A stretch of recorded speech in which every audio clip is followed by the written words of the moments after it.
Anti-corporatism protests have become a daily spectacle in the U.S. despite a heavy-handed crackdown by the police. Nearly 2,000 have been arrested across the country simply for participating in peaceful protests against top-level corruption. The protesters blame Wall Street and big corporations for their country's deepening economic crisis. They say they have had enough of capitalism and want an end to economic inequality.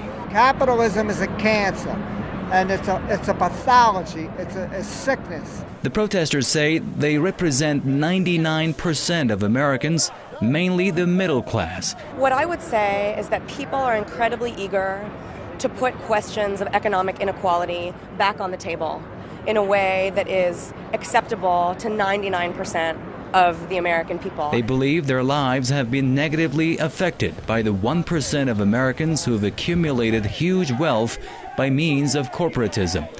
They're asking why only 1% of a population of over 300 million should pocket almost 40% of the nation's wealth. They own half of America's stocks and bonds. Among the top 1% category are the following: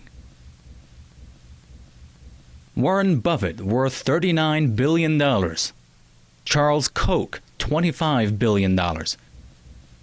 George Soros, $22 billion. Sheldon Adelson, $21.5 billion. Michael Bloomberg, $19.5 billion. John Paulson, $15.5 billion. Carl Icahn, $13 billion. Ann Cox Chambers, $12 billion. Ronald Perlman, also $12 billion. And finally, Abigail Johnson, $11.7 billion. But the list of the rich is longer than that. Many believe there are a number of less publicized tycoons who have amassed an absolute fortune just the same way as all the rest of them, corporatism. They are impervious to economic fluctuations. Neither the 2008 recession nor the unpopular, costly wars in Iraq and Afghanistan have had any substantial bearing on their political and economic prowess.